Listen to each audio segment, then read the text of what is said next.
Halo teman-teman, bantu channel ini untuk berkembang ya.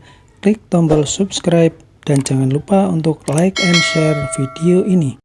Terima kasih dan selamat mendengarkan.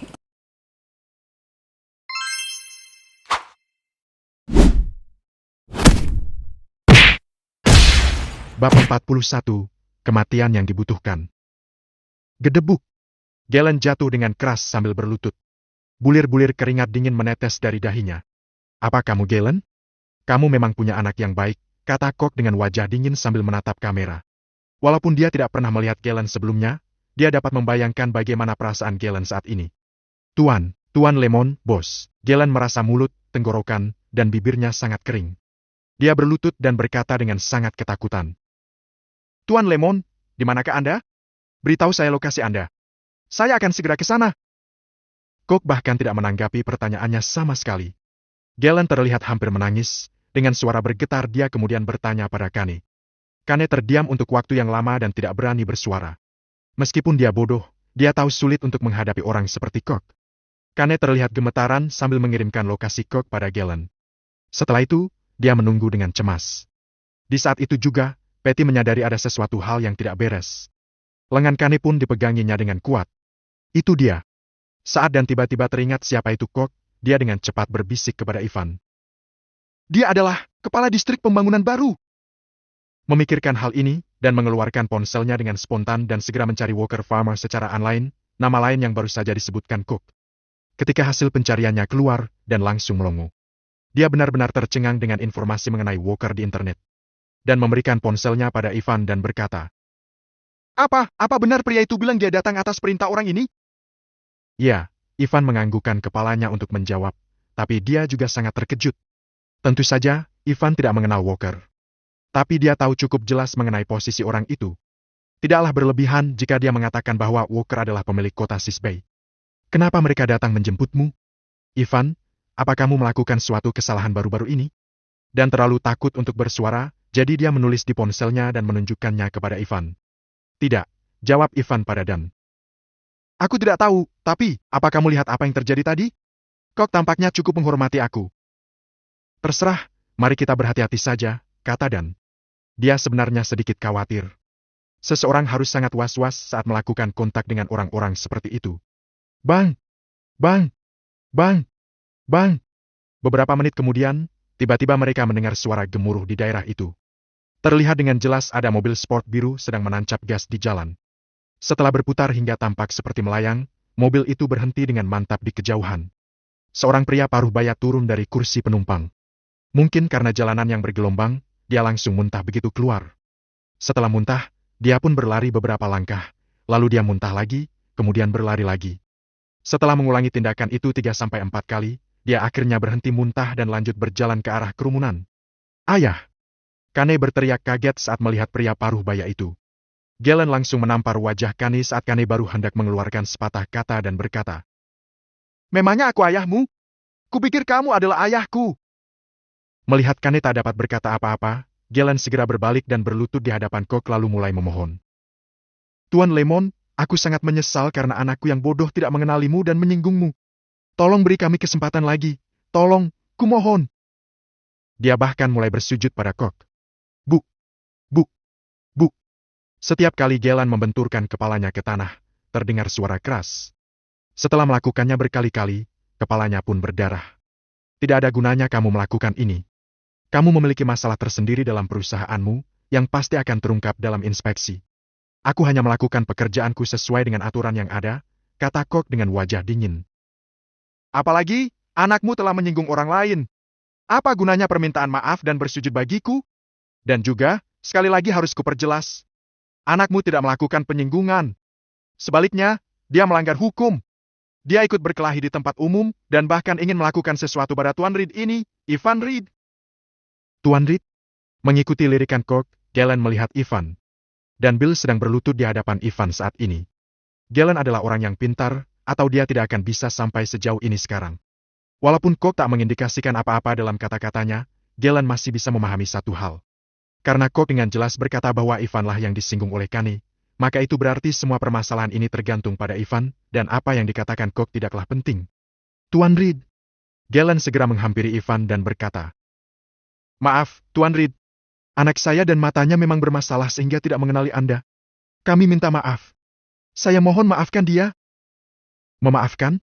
Apa kamu akan memaafkanku juga jika aku mengirim 20 orang untuk menghadang dan mengancammu?" kata Dan yang membantu Ivan untuk bertanya pada Galen. Galen pun langsung menghampiri Kane dengan wajah kejam dan menendang Kane kepada Ivan. "Minta maaf pada Tuan Reed." "Ayah!" Kane berteriak dengan kebingungan. "Mengapa aku harus meminta maaf kepada orang miskin ini? Memangnya siapa Tuan Lemon ini? Kenapa kamu takut padanya?" Plak! Plak! Galen kembali memberinya tamparan keras dengan rasa kecewa. "Dasar keras kepala dan bodoh," kata Galen. Dia lalu mengeluarkan belati dan menusukkannya di kaki kanan Kane. "Tuan Reed, maafkan dia." Ivan masih saja diam. "Ag!" Galen kembali menusuk Kane. Kali ini, dia mengarahkannya ke kaki kirinya. "Aduh! Kumohon, tidak!"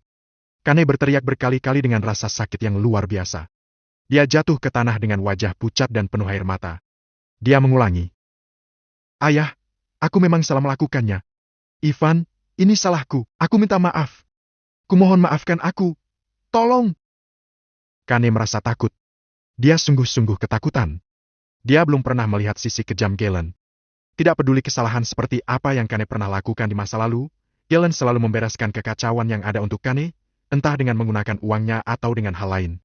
Galen belum pernah memukul Kane sebelumnya, apalagi menusuknya dengan belati. Selama ini, Galen hanya pernah memarahi Kane jika dia melakukan kesalahan.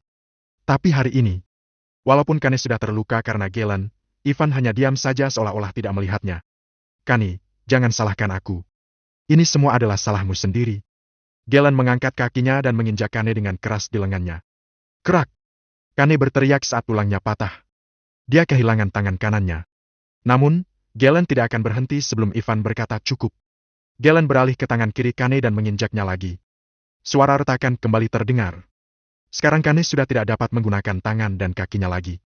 Karena terlalu takut dengan pemandangan sadis ini, Patty jatuh ke tanah. Ada cairan tak dikenal yang mengalir keluar dari roknya. Dia tidak pernah mengalami situasi seperti itu sebelumnya. Dia sangat takut sampai kencing di roknya tanpa menyadarinya. "Ah!"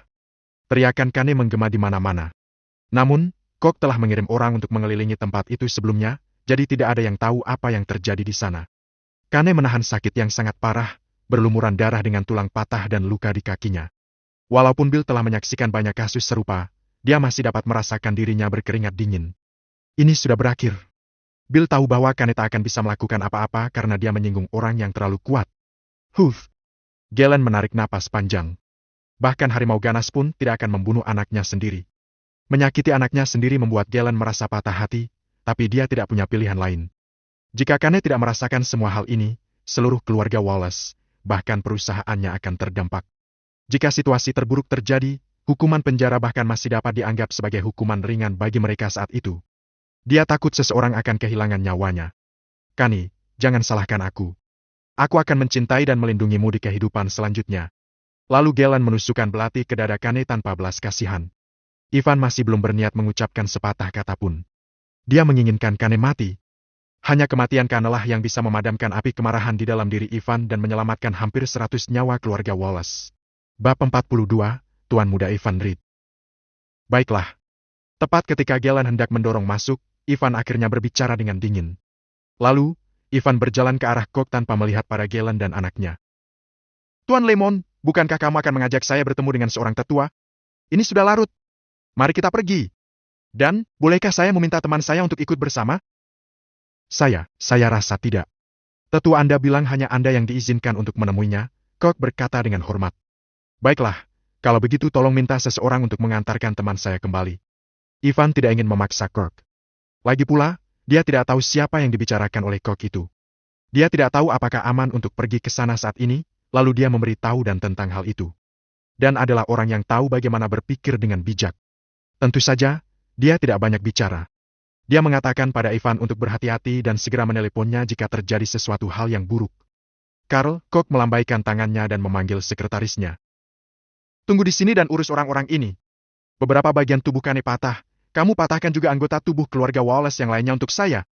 Mereka yang melanggar hukum harus dihukum sebagaimana mestinya." Mengenai persaudaraan, distrik kita sedang memerangi kejahatan terorganisir dan membasmi geng kriminal lokal. Tolong atur semua ini. Jangan khawatir, saya akan mengurusnya. Karl, sekretaris itu, mengirim kedua orang itu pergi dan mengatur seseorang secara pribadi untuk mengantar dan pergi. Lalu dia kembali lagi dan menatap Galen. Kamu beruntung hari ini. Tuan Reed masih terlalu muda dan belum berpengalaman. Jika kamu bertemu orang lain, anakmu akan mati malam ini. Ya, kamu benar, Tuan Hatch. Galen tersentak saat melihat Kane yang pingsan karena kesakitan di lantai. Dia pikir dia sangat beruntung. Dia tahu betul seperti apa Bill, tidak ada orang yang dapat pergi begitu saja ketika berkelahi dengannya. Kane memanggilnya datang dengan niat membunuh Ivan. Jika ada orang penting lainnya dari kelas atas ataupun menengah yang selama bertahun-tahun telah melakukannya malam ini, putranya pasti sudah mati. Tetapi sekarang, putranya masih hidup. Ini sudah sangat beruntung. Galen tidak memiliki keinginan untuk balas dendam. Di samping itu, demi persahabatan kita, aku ingatkan bahwa anggota tubuh anakmu sudah cacat sekarang dan dia tidak boleh dirawat. Jika kamu ingin merawatnya, kirim dia ke luar negeri dan jangan pernah kembali. Kamu tidak bisa main-main dengan Tuan Reed. Kok saja harus bersikap sopan padanya. Kamu mengerti maksudku, kan? Galen takut dengan apa yang Karl katakan. Siapa pemuda itu? Galen berpikir. Dia dan Karl bisa dikatakan sebagai teman dekat, Karl tidak akan berbohong padanya. Dia mengetahui keseriusan masalah ini di dalam hatinya dan mengangguk berulang kali. Baiklah, antar anakmu pulang. Keluarga Wallace mungkin terhindar dari hukuman mati, tetapi mereka masih tetap akan dihukum. Cook mengatakan bahwa dia ingin mematahkan anggota tubuh keluarga Wallace. Kembalilah dan mulai cari informasi, kumpulkan informasi yang kamu bisa secepat mungkin, dan cari beberapa orang penting untuk mendapatkannya. Ucap Karl yang kemudian berkata lagi. Sebaiknya kamu bersembunyi selama 2 tahun ke depan. Setelah diam sejenak, Karl kembali melanjutkan kata-katanya. Malam ini, anakmu membuat masalah dengan persaudaraan, dan mereka menindaknya. Pihak berwenang marah dan memutuskan untuk memerangi kejahatan terorganisir dan membasmi geng kriminal lokal. Apa kamu mengerti? Ya, kamu benar. Jangan khawatir. Aku tidak akan mengatakan sepatah kata pun selain itu. Galen berlinangan air mata. Keluarga Wallace akan segera dihancurkan. Saat ini, dia merasa seperti seseorang yang selamat dari sebuah bencana dan sama sekali tidak ingin tinggal di sini. Dia memanggil kendaraan yang telah menunggu di luar itu dan membawa Kane pergi dengan cepat. Sedangkan Patty, dia mengabaikannya. Dia tidak bermaksud mengabaikannya, tapi dia tidak tahu kalau Kane memiliki kekasih. Mereka belum pernah bertemu. Setelah kendaraan komersial dan mobil sport yang dia pakai datang ke sini itu menjauh, barulah Patty pulih dari keterkejutannya dan terus menangis seolah-olah dia telah kehilangan kemampuannya untuk bicara. Tapi Patty beruntung. Jika Galen tahu Patty bertanggung jawab atas semua ini, dia akan berada dalam masalah besar. Bawa mereka semua kembali untuk diperiksa, Karl memberikan perintah untuk membawa Bill dan mereka semua. Malam itu, semua departemen terkait di distrik baru berkembang itu mulai menindak geng dan pornografi. Semua anggota persaudaraan ditangkap dan markas mereka disita. Kejadian itu dapat dikatakan sebagai sebuah kegemparan dan juga mengejutkan seluruh orang di distrik yang baru berkembang itu. Untuk mengetahui bagaimana persaudaraan bisa merajalela selama bertahun-tahun di distrik yang baru berkembang itu dan hubungan di baliknya sangatlah rumit. Namun, mereka ditindak tanpa peringatan secara mendadak. Yang lebih mengejutkan semua orang adalah para pemimpin utama Brotherhood langsung dimasukkan ke dalam penjara malam itu juga. Ketakutan mendera para anggota Partai Freeman. Tapi yang mengherankan, mereka tidak terganggu oleh kejadian tersebut. 10 menit sebelum pukul 8, Cork dan Ivan tiba di pintu depan sebuah rumah yang memiliki pekarangan di tengahnya. Rumah itu mencakup wilayah seluas 300.000 meter persegi. Rumah itu berada di jantung distrik baru berkembang yaitu di pusat kotanya. Begitu kita memasuki rumah dengan pekarangan di tengahnya itu, seolah-olah kita tidak sedang berada di kota yang hiruk-pikuk, tetapi di zaman kuno. Setiap batu bata dan ubin yang dibuat dengan gaya antik itu tampak cantik. Rumah itu dijaga ketat, para penjaganya terlihat berada di mana-mana untuk berpatroli dan berjaga. Ivan merasa yakin bahwa dia akan bertemu dengan orang penting karena Kok terlihat hati-hati dan penuh hormat setelah mereka tiba. Di pintu gerbang luar rumah, Kok dihentikan dan Ivan dibawa ke lobi dalam rumah itu. Begitu sampai di pintu lobi, Ivan terpaku. Dia melihat Ogias yang tak lain adalah dewa perang kota Sisbey. Ogias duduk tepat di depan, dan di sebelah kanan serta kirinya ada beberapa orang penting yang biasanya hanya dia lihat di berita dan TV. Beberapa di antaranya bahkan pernah datang untuk memberikan ceramah di kampus Ivan saat dia masih menjadi mahasiswa. La juga berada di sana. Dia duduk di bagian belakang sebelah kanan, sangat dekat dengan pintu. Ketika Ivan melihatnya, dia mengangguk sedikit untuk menyapanya. La agak terkejut. Mungkinkah orang yang mereka tunggu ini adalah Ivan? Augeas sedang berbincang dengan kerumunan. Ketika melihat Ivan berjalan melewati pintu, mendadak seluruh tubuh Augeas gemetar. Sosok Ivan yang tidak asing dan postur tubuhnya yang tampan dan gagah, membangkitkan ingatannya yang telah lama dia simpan dalam dirinya. Jantungnya berdegup keras dan dia menatap lurus pada Ivan. Ketika Ivan berjalan melewati ambang pintu itu dan masuk ke dalam lobi, Augeas tiba-tiba bangkit dari tempat duduknya. Dia berjalan cepat menuju Ivan, menundukkan kepalanya, dan membungkuk. "Halo, Tuan Muda!" Ketika semua orang mendengar gerakan dan kata-kata Augeas, semua orang di lobi itu terdiam sejenak. Seketika semuanya berdiri seolah-olah mereka sedang berlatih. Ketakutan mereka tak terlukiskan. Terutama Lard, yang duduk dekat pintu masuk, dia tercengang. Matanya bergetar, rasa takut terasa di kepalanya. Dia menyaksikan adegan itu dengan mulut terbuka dan ketakutan. Gelar Tuan Muda sekarang sudah tidak umum lagi di dunia modern dan serba praktis ini, malah bisa dikatakan tidak ada. Pada lingkungan masyarakat kelas atas, gelar itu masih digunakan. Namun, itu bukanlah gelar yang dapat digunakan oleh semua orang. Tuan Muda memiliki makna yang lebih tinggi lagi, bahkan lebih tinggi dibandingkan dengan Tuan. Gelar itu hampir setara dengan gelar bawahan pada atasan. Pada zaman kuno, hanya pewaris resmi keluarga dan anak laki-laki keluarga bangsawan yang layak menyandang gelar ini. Bab 43, biarkan aku membantumu. Namun, yang menakutkan adalah Augeas yang dulunya seorang dewa perang dengan latar belakang yang kuat, memanggil anak muda ini sebagai Tuan Muda. Dan dia memanggilnya sambil membungkukkan badannya. Kejadian itu sangat mengejutkan semua orang. Dewa perang itu membungkukkan badannya. Bagaimana mungkin mereka masih bisa duduk seperti itu? Untuk sejenak, Augeas tidak tahu kemana dia harus meletakkan tangan dan kakinya, memalukan sekali. Ivan sangat senang dan kaget saat melihat Augeas. Dia berpikir apakah tetua yang dimaksud Kok adalah Augeas. Tapi ketika dia merasa yang dimaksud Kok bukan dia, Augeas tiba-tiba membungkuk padanya. Ivan tidak tahu apa yang terjadi dan sama sekali tidak mengerti situasinya. Otaknya berdengung. Namun untungnya, dia bukan lagi orang biasa sekarang. Setelah terkejut sesaat selama beberapa detik, dia berhasil mengumpulkan kembali kesadarannya. "Apa yang Anda?" Ivan dengan cepat mengangkat Augeas. "Itu terlalu berlebihan buat saya. Anda tidak perlu melakukan itu. Saya sudah mendengar prestasi besar Anda sejak saya masih kecil. Justru saya yang seharusnya membungkukkan badan." "Baik, baik." Augeas menatap Ivan seolah-olah dia melihat harta karun. Dia berkata baik dan mengangguk. Lebih dari 10 detik kemudian, dia tampak memikirkan sesuatu. Dia menoleh pada para pebisnis sukses itu, lalu berkata, "Tuan-tuan, mari kita akhiri dulu pertemuan ini. Pulanglah dulu, aku akan mengunjungi kalian dalam beberapa hari ini." Tidak satu pun dari orang-orang itu berani berkata lagi. Mereka segera berdiri dan pergi satu persatu. Hanya saja, saat ini, ada banyak perbincangan di luar pintu. Bukankah Dewa Perang itu memanggil kita ke sini untuk melakukan pertemuan? Kenapa dia meminta kita pulang? Acton merasa bingung. Benar, ini cukup aneh.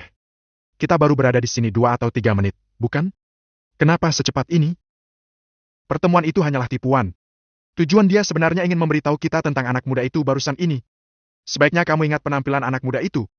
Jangan menyinggung perasaannya di masa depan. Yok telah menggeluti bidang bisnis selama bertahun-tahun. EQ-nya sangat tinggi, jadi dia bisa melihat pikiran Augeas dengan sekilas. Setelah dia mengatakan itu, orang-orang baru menyadarinya. Baik, jika Dewa Perang ingin tahu tentang mereka, yang perlu dia lakukan hanyalah mengunjungi mereka. Mengapa dia harus memanggil mereka ke sini, lalu meminta mereka pulang hanya dalam 2 atau 3 menit? Hanya ada satu alasan, yaitu untuk mempertemukan mereka dengan anak muda barusan itu. Bahkan Dewa Perang itu memanggilnya Tuan Muda. Mereka saling memandang dan semuanya terkejut. Jadi, siapa anak itu?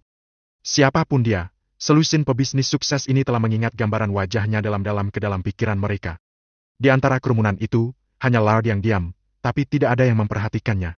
Meskipun dia sukses di distrik baru berkembang, dia masih dianggap kecil oleh kelompok ini. Dia hampir tidak terlihat di depan mereka. Setelah dia mengikuti kerumunan itu pergi, dia diam-diam berbalik ke belakang dan menunggu di gerbang halaman. Di pekarangan rumah. Setelah kerumunan itu bubar, Augeas berkata dengan ramah. "Tuan Muda, Tuan sangat mirip dengan ayah Tuan. Tuan hampir sama dengan beliau ketika masih muda, tetapi ayah Tuan lebih pendek. Tingginya hanya 175 cm. Apakah tinggi Tuan 185 cm? Anak muda, saya telah mencarimu selama lebih dari 10 tahun dan akhirnya menemukanmu." Dia memeluk Ivan ke dalam pelukannya. Matanya penuh dengan air mata yang sudah lama tertahan. Walaupun dia telah melalui peperangan yang tidak terhitung jumlahnya, dia tidak pernah seperti sekarang ini. Ivan bahkan lebih terkejut. Ayah? Augeas tahu ayah kandungnya? Tetua. Ivan bertanya. Apa Anda mengenal orang tua kandung saya? Di mana mereka sekarang? 18 tahun. Sudah 18 tahun. Sejak usianya masih dini, Ivan sudah tahu bahwa dia bukan anak kandung ibunya. Dia selalu ingin mencari orang tuanya dan bertanya pada mereka mengapa mereka meninggalkannya. Selama bertahun-tahun, dia telah menerima begitu banyak ejekan. Dalam setiap festival, keluarga orang lain berkumpul, tapi dia hanya bisa membayangkan orang tuanya di benaknya. Orang lain tidak akan pernah mengerti perasaan semacam itu. Ya, setelah berpelukan cukup lama, Augeas melepaskan Ivan dan berkata, Saya tahu keberadaan orang tua Tuan, tapi Tuan muda, saya tidak bisa memberitahu sekarang. Tuan hanya perlu tahu satu hal. Orang tua Tuan mencintai Tuan, dan mereka tidak punya pilihan selain meninggalkan Tuan. Tuan muda, saya sangat senang melihat Tuan hari ini. Augeas tidak pernah begitu bersemangat selama bertahun-tahun. Selama lebih dari 10 tahun, dia telah mencari keberadaan Ivan, dan satu-satunya petunjuk yang dia tahu adalah cincin itu. Baru beberapa hari lalu, dia menerima kabar dari cincin itu dan segera bergegas kembali dari perbatasan untuk menemui Ivan.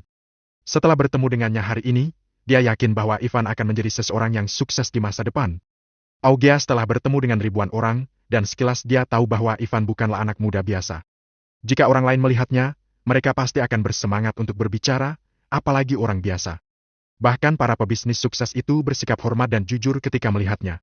Selain beberapa detik Ivan sempat terkejut di awal, dia tetap tenang dan bersikap dewasa dari awal hingga akhir. Dengan pikiran seperti itu, dia akan menjadi seseorang yang sukses di masa depan. Kenapa Anda tidak bisa memberitahu saya? Ivan bertanya, suaranya sangat bermartabat.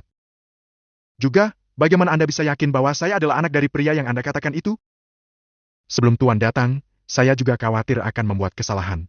Saya bisa menemukan Tuan karena itu. Augeas melihat jari kelingking Ivan di tangan kirinya, di mana ada cincin Greenwood kecil. Tapi sekarang, saya yakin 100%. Siapa lagi di dunia ini yang terlihat persis seperti ayah Tuan selain Tuan? Mengenai mengapa saya tidak bisa memberitahu, itu karena Tuan masih terlalu lemah sekarang, dan status Tuan belum cukup kuat untuk tahu lebih banyak. Saya bahkan belum bisa memberitahu nama orang tua Tuan karena semakin banyak yang Tuan tahu, akan semakin berbahaya untuk diri Tuan, lanjut Augeas. Tuan muda, untuk sementara ini Tuan hanya perlu tahu bahwa ayah Tuan dibesarkan di bawah pengawasan saya, kata Augeas. Kakek Tuan dan saya sudah seperti saudara. Kita melewati hidup dan mati bersama. Atas nama pelayan kakek Tuan, saya kembali dari perbatasan kali ini, dan saya akan membantu tahap demi tahap sampai Tuan berada di puncak. Kata-kata Augeas itu penuh dengan pesan. Ivan tidak tahu bagaimana harus memahaminya, butuh waktu hampir 1 menit untuk bisa mencerna semua itu. Singkatnya, Augeas adalah pelayan kakeknya. Jika dewa perang ini adalah pelayan kakeknya, lalu, siapa kakeknya? Ivan tidak berani berpikir. Tidak banyak orang di dunia ini yang bisa lebih mulia daripada dewa perang. Kedepannya, Tuan tidak perlu memanggil saya tetua, cukup, panggil saja nama lengkap saya, kata Augeas. Tidak, Anda adalah teman dekat kakek saya. Saya sebaiknya memanggil kakek Augeas karena usia Anda dan juga hubungan Anda dengan kakek saya. Setelah beberapa saat berpikir, Ivan menerima apa yang dikatakan Augeas. Meskipun ini terjadi secara tiba-tiba, Augeas adalah dewa perang. Seorang dewa perang tidak perlu menipu anak berusia 18 tahun. Ivan juga sudah membuka penglihatan batinnya dan bisa melihat dengan jelas keluarnya hormon Augeas. Dari situ, Ivan dapat mengetahui bahwa Augeas benar-benar bersemangat dan tampak tidak berbohong padanya. Kakek Augeas, karena kakek belum bisa memberitahukan saya tidak akan bertanya banyak. Tapi saya ingin tahu bagaimana saya bisa memenuhi syarat untuk mengetahui nama orang tua saya dan keberadaan mereka. Ivan menanyakan hal yang paling menjadi perhatiannya. Bab 44, berpartisipasi? Augeas merasa sangat bersyukur melihat Ivan bisa tenang dengan cepat. Dia berkata perlahan. Setidaknya, jadilah penguasa Jayan. Apa? Ivan tercengang. Penguasa Jayan? Dia takut, jujur saja. Kota Sisbei hanyalah sebuah kota di Provinsi Jayan. Dari segi kemakmuran dan status, kota Sisbei nyaris tidak bisa menempati peringkat kelima. Kota Sisbei harus bersaing dengan kota Nanchun. Jadi, terkadang kota Sisbei berada di peringkat ke-6. Kota Janan, ibu kota Provinsi Jayan, adalah kota teratas tingkat kedua dari kerajaan Dragonfiri. Jika kamu ingin menjadi penguasa Jayan, kamu harus memiliki setidaknya 700 miliar rupiah atau 1,4 triliun rupiah. Sementara Ivan, 280 juta rupiah saja dirinya tidak punya. Angka itu sama sekali tidak bisa dibandingkan, apalagi orang biasa tidak akan pernah memiliki uang sebanyak itu seumur hidup mereka. Tuan muda, dengan bantuan saya, untuk mendapatkan posisi ini tidaklah sulit, Augeas berkata perlahan. Tuan muda, saya percaya pada Tuan. Ivan menarik napas dalam. Kata-kata yang disampaikan dengan mudahnya oleh Dewa Perang itu bisa mengejutkan orang. Luar biasa. Meskipun Ivan adalah orang yang memiliki kekuatan, dia tidak akan berani berkata seperti itu. Penguasa Giant? Jika ini terjadi di masa lalu, akan menjadi sebuah mimpi yang tidak akan pernah terwujud, tetapi sekarang, dengan keterampilan medis tingkat atas, penglihatan batin, dan keterampilan kultivasi, tentu tidak sulit untuk menjadi penguasa Giant. Bahkan tanpa bantuan Augeas sekalipun. Kakek Augeas, saya akan berjuang untuk itu, kata Ivan dengan yakin. Beri saya waktu. Saya akan menjadi penguasa Giant. Baik, Augeas berkata kepada Ivan. Anak-anak dari keluarga Reed harus memiliki keyakinan seperti itu. Katakan saja apa yang Tuan butuhkan di masa depan. Posisi penguasa Giant tergantung pada Tuan. Saya hanya seorang pembantu. Lagi pula, orang-orang saya menghormati saya, tapi mereka mungkin tidak menghormati Tuan. Jika suatu saat saya sudah tidak ada lagi, Tuan harus mengandalkan diri Tuan sendiri. Dan, demi keselamatan Tuan, sebaiknya lepaskan dulu cincin itu. Jangan biarkan orang lain melihatnya. Jika mereka melihatnya, mereka akan membunuh Tuan untuk itu. Baiklah. Ivan mengangguk dengan berat. Tentu saja, dia memahami semua prinsip-prinsip ini. Selanjutnya, Augeas bertukar informasi kontak dengannya dan menambahkan akun media sosialnya. Tuan tidak perlu terlalu khawatir. Sebagai Dewa Perang, tentu saja saya memiliki kekuatan. Saya memiliki 300 tentara elit, 3.000 tentara terbaik, dan 100.000 pengikut. Saya hanya perlu memberi perintah, dan mereka akan melakukannya persis seperti yang diperintahkan. Selama saya di sini, tidak ada yang bisa menyakiti Tuan. Ivan senang mendengarnya. Kakek Augeas, apa mereka akan melakukan semua yang kakek katakan? Benar, Augeas mengangguk. Kalau begitu, bisakah kakek membantu saya? Ivan bertanya. Tuan muda, jangan mengatakannya lagi. Selama Tuan yang mengatakannya, saya akan melaksanakannya selama yang saya bisa. Augeas berkata dengan meyakinkan. Baik, kalau begitu terima kasih banyak. Ivan mengeluarkan telepon genggamnya dan mengirim pesan ke Augeas. Kakek Augeas, tolong perintahkan 100.000 tentara kakek untuk membantu saya berpartisipasi di bargain online. Augeas terkejut. Tidak masalah. Augeas menyalin tautan itu ke sebuah kelompok yang bernama 4 Pelindung Dharma. Tolong bantu berpartisipasi di bargain online. Baik, bos. Beri saya waktu 1 hari. Begitu pesan Augeas itu terkirim, seorang pria yang dijuluki Naga Hitam membalas. Kamu butuh 1 hari untuk melakukan itu? Augeas bertanya di grup. Bos, Presiden Direktur Bargain Online sedang berada di Calvary. Kita semua berada di perbatasan. Jika kita harus melakukan sesuatu padanya, akan butuh beberapa jam sebelum kita sampai di sana. Tapi jika bos ingin kami melakukannya lebih cepat, saya bisa segera meneleponnya dan meminta dia untuk melakukannya sendiri. Naga Hitam, apa kamu bodoh? Seorang wanita dengan nama julukan Burung Punik Api menjawab. Yang dikatakan bos adalah mengeklik tautan dan berpartisipasi di bargain online, bukan mencincang Presiden Direktur Bargain Online. Kura-kura yang tenang menjawab dengan emoji tersenyum. Harimau pintar menjawab. Naga Hitam, kamu sangat lucu dan konyol. 6,9 juta rupiah? Bos, itu hanya tinggal 1,4 juta rupiah saja. Naga Hitam sangat sedih. Naga Hitam, Burung Punik Api, kura-kura yang tenang, harimau pintar, semuanya menjawab di grup 4 Pelindung Dharma, dan mereka mengirim tautan ke grup masing-masing secara bersamaan. Iya, Pak. Iya, Pak. Iya, Pak. Iya, Pak. Augeas memberikan mereka sebuah perintah. Ratusan ribu tentara mengeklik tautan satu demi satu untuk ikut berpartisipasi di bargain online dan sharp. Hanya dalam 5 detik, mereka menyelesaikan tugasnya. Sekelompok staf di Departemen Teknis Bargain Online tercengang. Dalam 5 detik, server mereka memiliki 100.000 pengguna baru melalui tautan yang sama. Mereka bingung dan kaget. Di grup 4 Pelindung Dharma, kura-kura yang tenang merasa senang. Bagus, akhirnya kita menemukan Tuan Muda. Harimau pintar mengikutinya. Bos, tambahkan Tuan Muda ke dalam grup. Burung Punik Api mendesak Augeas. Bos, apa bos memiliki foto Tuan Muda? Kirimkan kepada kami agar kamu bisa melihatnya. Naga Hitam mengetik serangkaian tanda tanya. Bos, apa yang terjadi? Itu hanya 7 juta rupiah. Jika Tuan Muda kekurangan uang, aku bisa mendapatkan seseorang untuk memberikannya sebuah gunung emas dengan segera. Ivan yang tampan sudah bergabung di grup obrolan. Ivan masuk ke dalam grup dan mendapati mereka berempat sedang mengobrol. Begitu dia masuk dan sebelum dia bisa menanggapi, mereka berempat mengirimkan foto mereka satu demi satu. naga hitam sehitam karbon, kura-kura yang tenang sekuat gunung, burung punik api anggun, dan harimau pintar penuh dengan otot.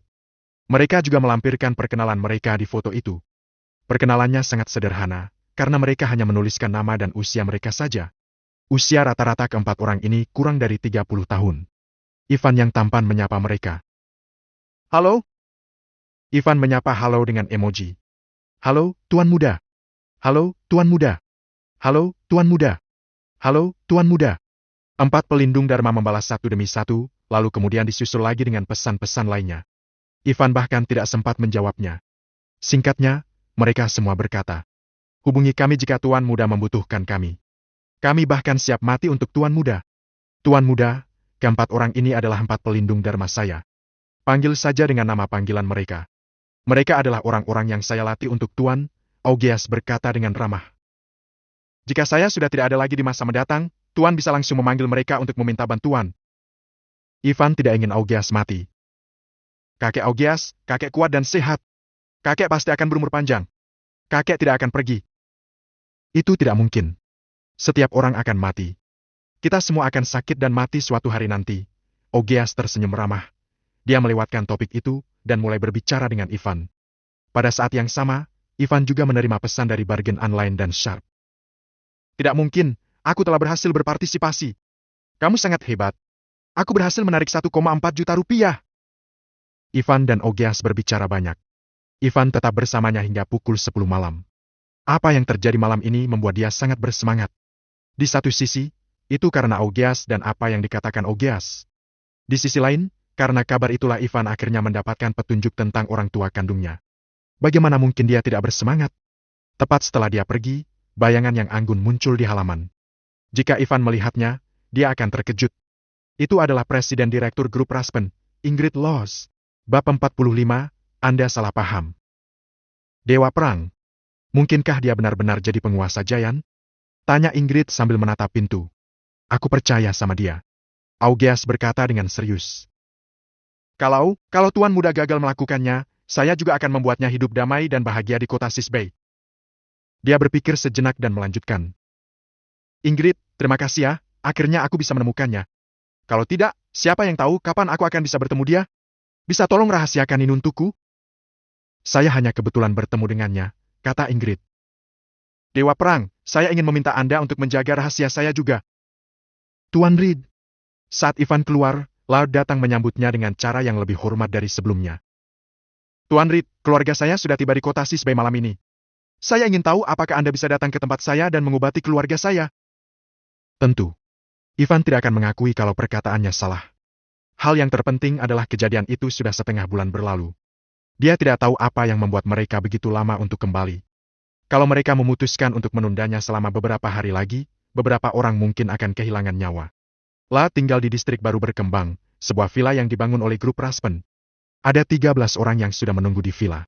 Selain pengurus rumah tangga dan pelayan, yang lainnya adalah saudara-saudara Lard, 2 putranya, 2 menantu perempuan, 2 cucu laki-laki, 2 cucu perempuan, dan ibunya. Seorang wanita, hampir seumuran dengan Lard, sedang berbaring di tempat tidur. Dia sedang koma, dan mengenakan segala macam alat medis. Ini Tuan Reed, kata Lard kepada putra dan menantunya.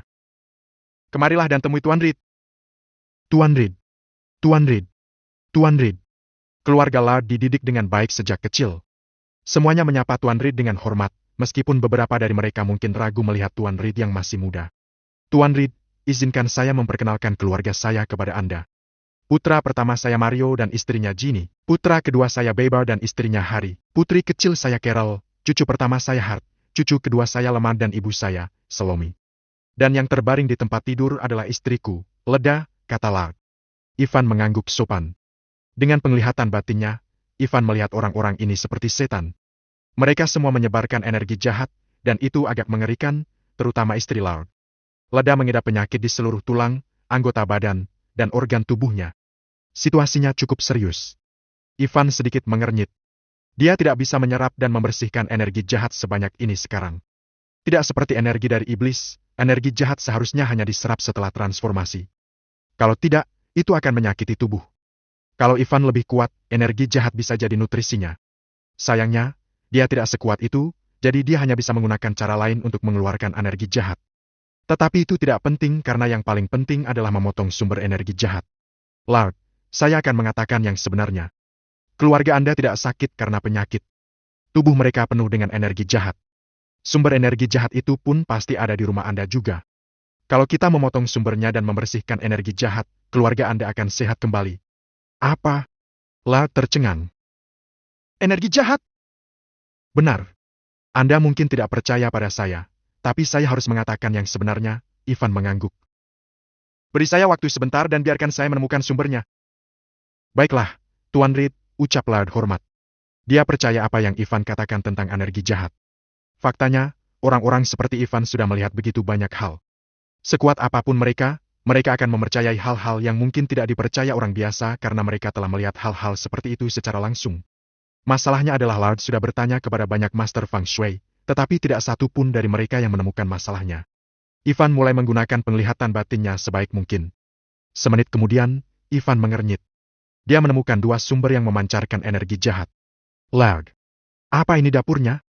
Tanya Ivan sambil menunjuk suatu tempat yang tidak jauh dari sana. Iya, ikuti saya. Ivan pergi ke dapur dan menemukan deretan pisau dapur. Di antara pisau-pisau itu, Ivan melihat sebuah pisau tua yang berkarat. Sekilas saja, Ivan langsung tahu kalau pisau itu cukup bersejarah. Ada apa dengan pisau ini? Apakah Anda benar-benar menggunakannya? Tanya Ivan penasaran. Ivan merasa aneh kalau keluarga kaya memiliki pisau tua seperti itu.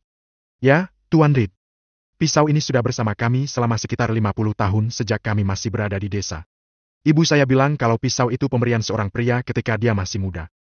Pria itu bilang kepada ibu saya kalau dia akan kembali untuk mendapatkan uang ketika harga pembelian seekor babi di atas 2,2 juta, untuk seekor sapi 2,2 miliar, dan untuk beras 42 ribu rupiah. Tapi sampai sekarang, dia tidak pernah muncul, kata Lard. Karena kami orang yang jujur, kami akan terus menunggunya datang untuk mengambil pisau itu kembali. Itu sebabnya kami menyimpan pisau itu. Ibu saya bilang kalau pisau itu bahkan bisa mengusir roh jahat. Saya tidak tahu pisau ini punya cerita seperti itu. Tapi keberadaan pisau ini lebih seperti bencana, kata Ivan. Dia tahu apa yang dilakukan pria itu. Dia pernah mendengar tentang hal-hal seperti itu. Lagi pula, itu juga tercatat di kitab Feng Shui. Ivan mengambil pisau itu dan menaruhnya di tangannya. Dia berkata, ada berbagai jenis pria yang menjual pisau. Beberapa orang bisa membawa keberuntungan, tapi yang lain akan mencuri keberuntungan Anda. Orang yang memberi Anda pisau ini adalah jenis yang kedua. Dia tidak menjual pisau ini. Dia malah mencoba mencuri keberuntungan Anda. Saat Anda mengambil pisau ini darinya, keberuntungan Anda sedang dicuri. 50 tahun terakhir sudah membuat pisau itu jadi pisau yang jahat. Tidak mungkin, kata Salome. Kalau itu memang mencuri keberuntungan kami, bagaimana kami bisa mencapai begitu banyak hal selama bertahun-tahun?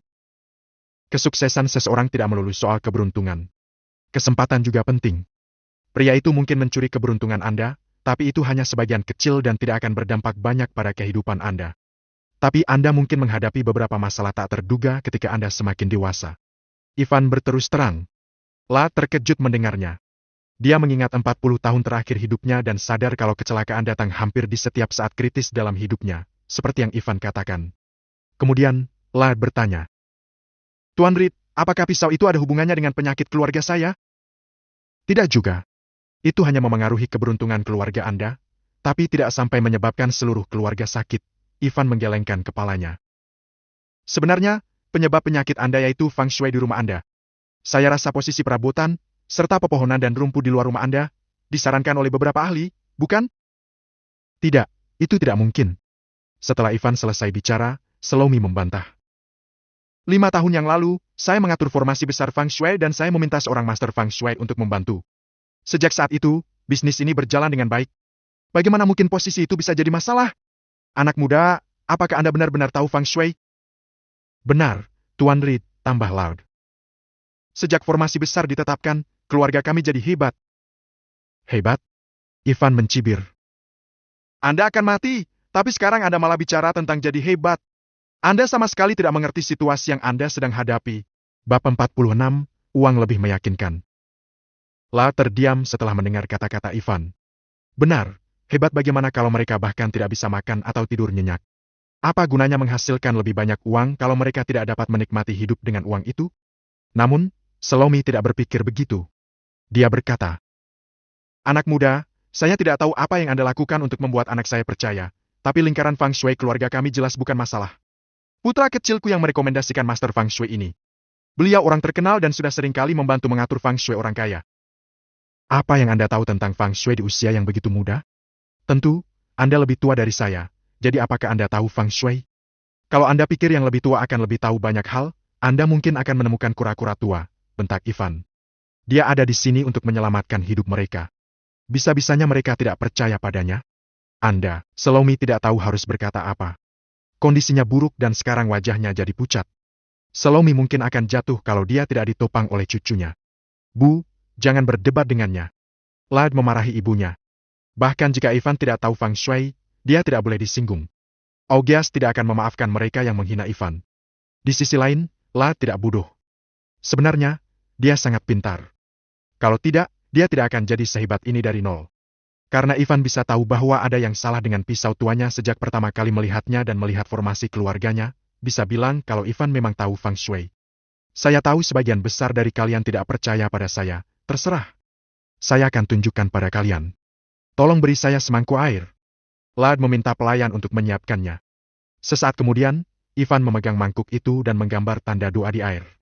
Lalu, dia mengambil selembar kertas doa yang sudah dia siapkan seminggu yang lalu dan melemparkannya ke dalam air. Ada lapisan berwarna sedikit merah yang muncul di atas air bersih. Ini, teteskan di mata Anda, kata Ivan sembari memberikan mangkuk itu kepada Lad. Lad mengambil mangkuk itu dengan curiga dan meneteskan air itu di kedua matanya. Dia memejamkan matanya sejenak lalu membukanya. Wajahnya mendadak pucat saat melihat pemandangan itu. Lad hampir tidak bisa berdiri. Dia melihat pemandangan yang mengerikan. Ivan tidak suka banyak bicara. Mereka tidak akan mengerti formasi besar Feng Shui, sekalipun dia menjelaskannya kepada mereka. Hal ini berhubungan dengan terlalu banyak hal misterius. Pedang itu mengarah tepat ke bagian dalam villa, di mana lukisan ayahnya tergantung. Hal yang lebih menyeramkan lagi adalah posisi perabotan di villa juga berbentuk seperti pedang dan mengarah ke arah yang sama. Lingkaran pengumpulan energi. Lad berlutut di depan Ivan dan bertanya, Tuan Reed, tolong selamatkan saya dan keluarga saya. Pada saat itu, putra, menantu perempuan, cucu laki-laki, dan ibu Lad melihat pemandangan itu. Wajah mereka pucat pasi. Pemandangan itu berada tepat di depan mata mereka. Tidak ada yang bisa menyangkalnya. Tuan Reed, tolong selamatkan keluarga kami. Tuan Reed, tolong selamatkan kami. Semua keluarga Lad, termasuk Salome, berlutut di depan Ivan. Para pelayan dan pengurus rumah tangga kelihatan agak canggung karena mereka tidak melihat apa-apa setelah meneteskan cairan itu. Jangan lakukan itu. Saya datang ke sini untuk menyelamatkan kalian. Kalian tidak perlu berlutut. Itu aneh, ucap Ivan dengan santai. Dia mengangkat Lad dan yang lainnya berdiri sendiri-sendiri. Kemudian, Ivan menatap para pelayan dan pengurus rumah tangga lalu berkata, Tidak usah repot-repot. Cuma Master Feng Shui dan orang-orang yang memiliki energi jahat yang bisa melihat ini. Tuan Reed, bagaimana kami bisa menghancurkan formasi besar? Mereka ingin tahu cara untuk menyelesaikan masalah itu. Saya rasa yang si ahli geomansi menanyakan semua waktu lahir kalian, kan? Tanya Ivan. Iya, jawab Salome. Master itu bilang kepada kami kalau itu satu-satunya cara untuk memperbaiki keberuntungan kami. Keberuntungan Anda memang diperbaiki, tapi nyawa Anda jadi tumbalnya, ucap Ivan. Ini disebut formasi besar panah untungnya, yang kalian sebut master itu bukan seseorang yang hebat. Kalau tidak, Anda tidak akan hidup sekarang. Sederhananya, formasi ini memperdagangkan hidup Anda untuk menghasilkan uang. Tapi tidak sulit untuk menghancurkan formasi itu. Pertama, Anda harus menggali waktu lahir yang terkubur di bawah tanah. Lalu, bawakan saya pulpen dan beberapa lembar kertas. Ivan tidak suka banyak bicara. Mereka tidak akan mengerti formasi Feng Shui, bahkan kalau dia menjelaskannya pada mereka. Itu berhubungan dengan terlalu banyak hal misterius. Sebenarnya, formasi Feng Shui adalah lingkaran pengumpulan energi. Beberapa lingkaran akan mengumpulkan roh baik, tetapi yang lainnya akan mengumpulkan roh jahat.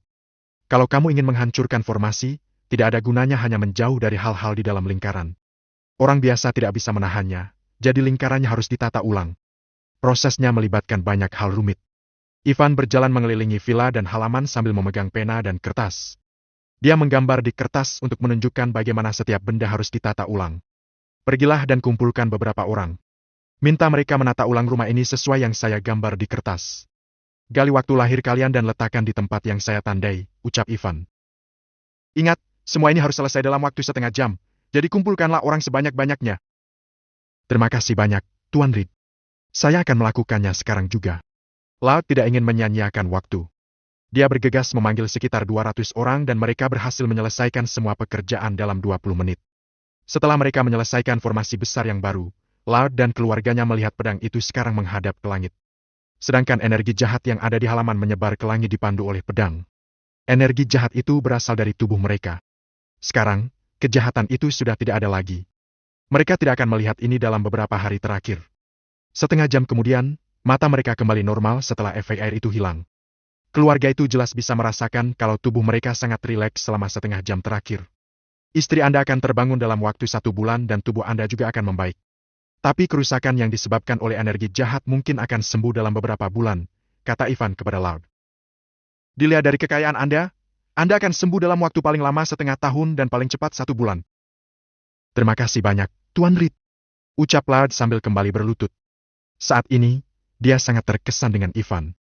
Tidak hanya Laud, seluruh keluarga juga berlutut di depan Ivan. Salome meminta maaf. Tuan Reed, saya telah salah menilai Anda. Saya sangat menyesal. Ivan mengangkat alisnya dan berkata, uang lebih meyakinkan daripada permintaan maaf.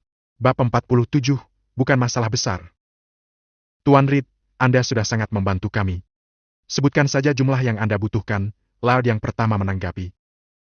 Saya sangat bersedia memberikan hidup saya selama Anda membutuhkan, apalagi uang. Khususnya saat ini, Laud tidak ragu-ragu dengannya. Ivan adalah penyelamat hidup keluarganya. Terlebih lagi, Dewa Perang yang datang dari kota Sisbey harus memanggil Ivan dengan sebutan Tuan Muda. Masa depan keluarga Scott akan lebih menjanjikan kalau Laud bisa berkenalan dengan Ivan. Laud berusaha menunjukkan tekad dan kesetiaannya kepada Ivan dengan perkataannya. Saya tidak butuh nyawa Anda, kata Ivan. Laud, istri saya Ellen, cucu dari Scarlett, yang berasal dari grup Hybrid, akan menghubungi Anda besok untuk kerjasama. Kerjasama? Awalnya, Laud agak terkejut, tetapi kemudian dia menjawab. Tuan Reed, tidak perlu bekerja sama. Bagaimana kalau istri Anda menggantikan saya sebagai direktur? Ivan terdiam. Dia sedikit tertegun. Lalu dia berkata, tidak perlu begitu. Dia akan mendatangi Anda untuk kontrak senilai 140 miliar rupiah. Apakah Anda keberatan? Tidak masalah. Laud berkata dengan penuh semangat. Begini saja. Aku akan menghubungi keluarga Leval sekarang dan langsung mengirim kontraknya. Ivan membatin. Laud sangat kaya dan murah hati. 140 miliar rupiah bukan apa-apa baginya. Ivan terharu. Dia menjawab dengan santai. Istri saya sudah diusir dari keluarga Leval. Selain itu, saya tidak ingin dia tahu kalau saya mencoba membantunya secara diam-diam. Apakah Anda mengerti? Oh, tentu, tidak masalah. Tuan Reed, Laud segera paham. Laud membatin. Seorang bangsawan seperti Ivan pasti tidak bisa diekspos ke publik begitu saja. Kalau semua orang tahu hubungannya dengan Dewa Perang, dia tidak akan pernah bisa hidup damai. Dia jelas-jelas ingin mencoba membantu istrinya supaya istrinya dapat mencapai tujuannya. Ivan tidak akan mengekspos ini ke publik sampai pada akhirnya Ellen jadi direktur. Saat itu tiba, istrinya pasti sangat terkejut dan gembira. Laud tidak bisa menahan kegembiraannya saat memikirkan hal ini. Terlebih lagi, menurutnya, keluarga Leval sangat bodoh karena sudah mengusir Ellen. Mereka sangat tidak tahu berterima kasih dan bodoh. Ivan tidak mengerti apa yang dipikirkan Laud. Dia menolak diekspos ke publik karena menurutnya ini belum waktunya. Selain itu, dia tidak cukup kuat untuk melindungi orang-orang di sekitarnya agar tidak terluka. Semakin tinggi posisi seseorang, mereka akan semakin berbahaya. Karena itu, Ivan berusaha keras untuk tetap rendah hati untuk sementara. Tentu saja, Ivan tidak akan bersembunyi terlalu lama. Paling lama 1 bulan. 1 bulan kemudian, ketika Ivan sudah membuat terobosan besar pada kultivasi tubuhnya, sampai ke periode penangkapan energi, dia tidak perlu menyembunyikan dirinya lagi. Setelah Ivan pergi, Laud pulang. Bukannya merasa gembira dan bersikap hormat, dia malah duduk dengan tampang jahat dan menakutkan. Selain Laud, Salome tampak sama seriusnya. Apa yang akan kamu lakukan? Salome bertanya pada anaknya. Bu, jangan bicara lagi. Aku tidak akan melepaskannya dengan mudah. Dia sudah berbuat salah sebelumnya. Aku tidak menganggap masalah itu terlalu serius. Tapi, kali ini dia menyakitimu dan keluarga kita. Aku tidak akan pernah memaafkannya karena perbuatannya itu. Seseorang seperti Laud cukup canggih untuk mengetahui formasi besar panah dan menghasilkan banyak uang dengan mempertaruhkan nyawanya. Cinta atau benci tidak pernah tanpa alasan. Pada akhirnya, siapa yang akan jadi pemenang terbesar setelah semua keluarga Scott meninggal? Laud bahkan tidak perlu memikirkannya. Hanya tersisa 1 orang. Adiknya sendiri, Paul Scott. Salome melahirkan 4 anak. Sayangnya, 2 dari mereka meninggal karena situasi yang mengerikan. Sedangkan 2 lainnya tetap hidup. Yang satu adalah Lard dan yang satunya lagi adalah Paulus. 5 tahun lalu, Paul memperkenalkan formasi besar ini ke Salome. Sebagai seorang wanita tua, dia memiliki kepercayaan alami mengenai hal-hal semacam ini. Kemudian, dia meminta Lard untuk segera mengaturnya. Saat itu, Lard tidak terlalu memikirkannya. Dia tidak pernah mengira kalau formasi besar akan membahayakan. Selain itu, Paulus adalah saudaranya, jadi Lard tidak pernah berprasangka buruk padanya. Namun, ketika Lard memikirkan ini lagi, dia sangat kesal. Paulus tidak hanya berbahaya bagi Lard tetapi juga bagi seluruh keluarga. Kalau Lard tidak bertemu Ivan hari ini, dia dan keluarganya akan mati dalam waktu 3 tahun. Kekayaan yang diperoleh Lard dengan mempertaruhkan nyawanya sendiri akan otomatis diwariskan pada Paulus. Sialan. Lard benar-benar paham ketika Ivan memberitahunya fungsi formasi besar ini. Di depan Ivan, Lard berusaha keras menahan kemarahannya karena ini masalah keluarga. Setelah Ivan pergi, Lard tidak bisa menahannya lagi dan tatapan wajahnya berubah menakutkan. Anak-anak dan cucu-cucunya ketakutan setengah mati, menahan napas dengan hati-hati. Salome menangis keras dan berkata kepada Lard, "Paulus adalah adikmu. Dia benar-benar tahu apa yang sedang terjadi." "Adikku?" Dengan marah, Lard menendang meja di depannya hingga terbalik sambil berteriak. "Aku memperlakukannya sebagai adikku tersayang, tapi dia mencoba membunuh semua keluargaku dan aku. Kontribusi apa yang sudah Paulus beri pada grup Raspen? Aku tidak menyalahkannya karena tidak membantuku, tapi aku menjadikannya salah satu pemegang saham. Lalu dia bisa mendapat miliaran bonus setiap tahunnya. Apa yang sebenarnya dia inginkan? Sial!" Mario dan Weber, antar nenek kalian kembali, Lard mengeluarkan rokok dan menyalakannya. Dia merokok sambil berusaha keras menahan kemarahannya dalam hati. "Bawa ibumu juga." "Baik, ayah." "Oke." Salome dituntun oleh Mario dan Barber. Kemudian, mereka meminta orang lain untuk membawa Leda pergi. Sesaat kemudian, lebih dari 10 mobil diparkir di luar rumah. Di dalam mobil, Austin, bersama puluhan pria, membawa Paulus, istri, anak, dan cucunya ke dalam villa. "Lard, apa yang terjadi di sini? Kenapa membawa kita ke sini malam-malam begini? Apa yang terjadi?" Begitu Paulus masuk ke dalam rumah, dia bertanya dengan kebingungan. Ada memar yang terlihat jelas di wajahnya, bekas dipukul seseorang. "Aku ingin tanya beberapa hal saja." Lard benar-benar kehilangan kesabaran saat menatap Paulus. Dia mengambil asbak di sebelahnya dan memukulkannya dengan keras ke kepala Paulus yang langsung mengucurkan darah. Lard menyundut rokok yang terbakar ke wajah Paulus. Paul berusaha meronta, tetapi Austin dan lainnya memegang dia begitu erat. Kemudian, Lard meninju dan menendang Paul dengan keras. Setelah beberapa saat, Lard merasa agak lelah memukuli Paul. Karena itu, Paul beruntung karena tidak dipukul sampai mati. Paulus sangat kesakitan, dan dia berteriak kepada Lard. "Apa yang kamu lakukan?" Paulus menangis di depan istri, menantunya, dan yang lainnya. Baginya, itu agak memalukan. "Lard, apa yang terjadi di sini?" Ines, istri Paulus, ketakutan setengah mati. Dia menangis karena tidak pernah melihat Lard begitu menakutkan seperti ini. Anaknya pun menangis dan memanggil pamannya. Lard duduk di kursi dan berkata dengan suara rendah. "Berani-beraninya kamu tanya apa yang sedang terjadi? Paulus, tanyakan pada dirimu apa yang sudah kamu lakukan padaku. Kalau kamu cukup pintar, katakan sekarang di mana tempat tinggal Master Feng Shui yang kamu kenalkan pada kami 5 tahun yang lalu." Mendengar kata-kata itu, Paul mendadak terkejut. Tatapan Ines berubah ketakutan dan putra mereka gemetar ketakutan. Lard langsung kesal melihat mereka seperti itu. Paulus, Ines, bahkan putra mereka tahu betul apa yang terjadi 5 tahun yang lalu. Lard mengeluarkan sebuah pisau dan menaruhnya di dekat tenggorokan Paul. "Katakan sekarang!" Sementara itu, ada juga pisau yang didekatkan di tenggorokan istri dan putranya. Aku akan memberitahu kamu sekarang. Lard, itu tidak ada hubungannya denganku." Paul jatuh karena kakinya lemas. Dia tahu betul kalau dia tidak bisa lepas dari hukuman kali ini. Dia berkata dengan gemetar. "Lard, itu ide Ines. Dia tidak puas dengan kehidupannya saat itu. Jadi dia menghasutku untuk menjebakmu. Lard, ini semua karena dia, sungguh." Sepasang suami istri akan berpisah ketika menghadapi bencana yang dahsyat. Paulus langsung mengkhianati Ines.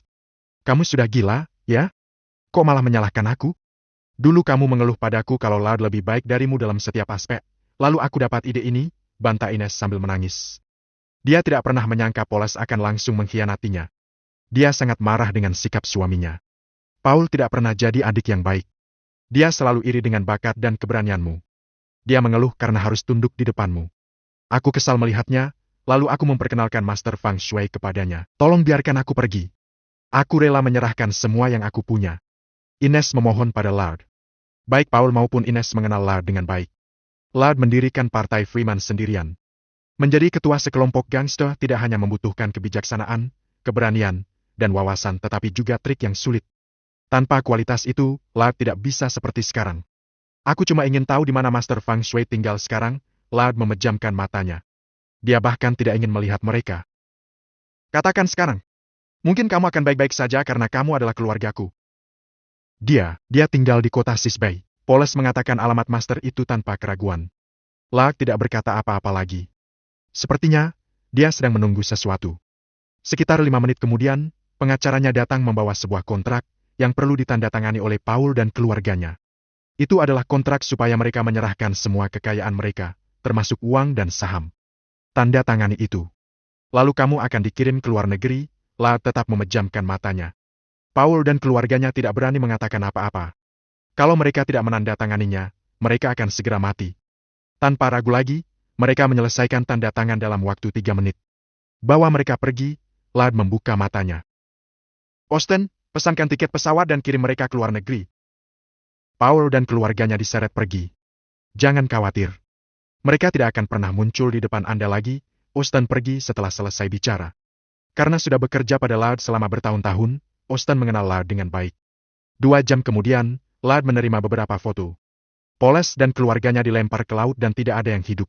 Bab 48, Kedatangan Dewa Perang. Jauh di lubuk hati Lard, dia sedih. Air mata mengalir di pipinya. Namun, dia tidak menyesal telah memperlakukan keluarga Poles seperti itu. Poles berusaha membunuhnya dan keluarganya.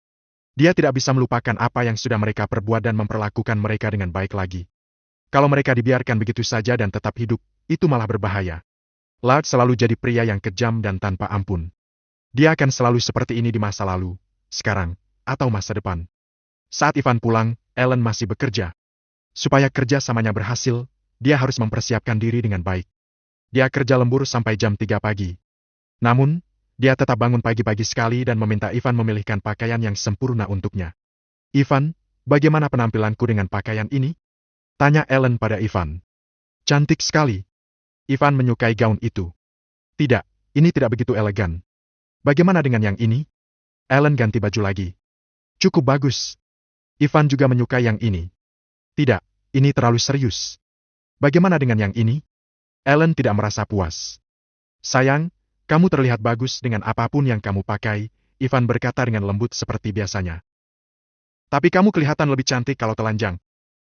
Hentikan. Mendengar kata-kata itu, Ellen langsung tersipu malu. Kemudian, dia berkata dengan serius. Sayang, aku tidak bercanda. Kalau aku tidak berhasil hari ini, aku tidak akan tahu apa yang akan terjadi pada kita. Apa yang harus kita lakukan nanti? Tenang saja. Aku yakin kamu akan berhasil hari ini. Grup apa yang akan kamu temui hari ini? Melihat Ellen sangat gugup, Ivan melirik berkas-berkas di sebelahnya yang berisi informasi tentang beberapa perusahaan. Ya, untungnya, Ivan melihat ada berkas grup Raspen pada bagian akhir, jadi dia tidak perlu mengingatkan hal itu pada Ellen. Hanya ada beberapa perusahaan yang dapat menerima pesanan senilai 140 miliar rupiah. Bahkan ada beberapa perusahaan yang tidak terlalu berhubungan dengan desain, pakaian, dan layanan medis. Selain 4 perusahaan lainnya, grup Raspen juga untuk sementara dapat menambah departemen baru khusus untuk pesanan ini. Jadi wajar saja kalau itu masuk dalam daftar antrian. Tentu saja, penambahan departemen baru yang tidak relevan hanya karena keluarga Laval tidak perlu dilakukan. Itulah sebabnya grup Raspen berada di urutan terakhir daftar antrian. Pada pukul 9 pagi, Ellen memakai riasan tipis, memakai jas, bersiap-siap dengan baik, lalu mengendarai skuter Ivan ke tempat kerja. Dia mengunjungi perusahaan-perusahaan itu satu persatu, tetapi gagal mendapatkan kerjasama dari mereka. Sepanjang pagi, Ellen belum berhasil mendapatkan satupun kerjasama.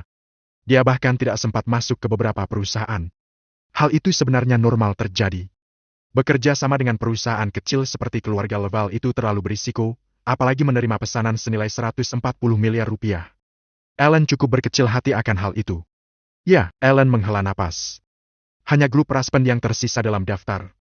Kalau aku tidak berhasil kali ini, Mungkin aku perlu pergi ke kota lain untuk mencari perusahaan yang bisa diajak kerja sama. Aku harus siap. Ivan, setelah makan siang, bisakah kamu menemaniku pulang ke rumah untuk mengambil beberapa berkas? Tanya Ellen pada Ivan. Tidak masalah. Ini adalah tugasku untuk selalu ada untukmu, ucap Ivan sambil tertawa. Sebenarnya, dia berniat memberitahu Ellen kalau dia tidak perlu mengambil berkas apapun. Dia hanya perlu muncul di sana. Namun, Ellen mungkin tidak mempercayai ucapannya, jadi Ivan tidak bilang apa-apa. Saat Ivan dan Ellen kembali ke keluarga Laval, Scarlett dan yang lainnya sedang makan. Itu memang pesta makan karena ada ikan, semua jenis daging, dan sebagainya. Melihat mereka kembali ke rumah, Elena mulai berkata dengan sinis. Wah, ini dia dua tamu yang berharga. Sedang apa kalian di sini? Apa kalian kembali untuk mengemis makanan karena tidak punya uang? Sialan. Kenapa aku harus bertemu dengan para pecundang ini saat makan? Vali meletakkan sumpitnya dan berkata dengan marah. Kenapa kamu pulang? Nenek sudah mengusirmu dari rumah ini. Apa yang sebenarnya kamu inginkan? Ya, harusnya kamu tidak datang ke sini lagi. Mereka yang diusir dari keluarga Laval tidak akan pernah diizinkan masuk ke villa ini lagi. Memangnya kamu tidak tahu? Valerie ikut memarahi mereka. Scarlett pun terlihat sangat tidak senang dan meletakkan sumpitnya. Dia merasa kesal melihat kebersamaan Ellen dan Ivan. Dia bahkan muak melihatnya. Nenek, Ellen mulai berbicara dengan hati-hati. Aku pulang membawa beberapa berkas perusahaan kita. Aku akan merundingkan kerja sama dengan grup Raspen.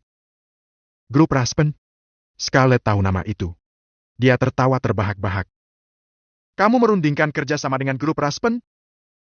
Nenek, aku tahu ini akan sulit, tapi aku akan mencobanya apapun yang terjadi, jawab Ellen dengan suara lemah, yang membuatnya kurang percaya diri. Haha, ini sangat konyol. Apa kamu tahu kalau aku punya teman bernama Nathan yang jadi manajer grup Raspen? Kalau ada kemungkinan bagi kami untuk bekerja sama dengannya, kamu bahkan tidak punya kesempatan untuk melakukannya di hadapan kami, ucap Vali dengan sinis. Tolong, jangan lakukan apapun. Diam saja. Menikah dengan pecundang seperti Ivan sudah cukup memalukan bagi kami. Apa kamu tidak tahu malu? Haha, benar juga, hentikan angan-anganmu untuk bekerja sama dengan grup Raspen. Atau kamu berani mimpi jadi menantu dewa perang, yang berasal dari kota Sisbey, kata Elena. Ellen, tinggalkan kunci kartumu sekarang.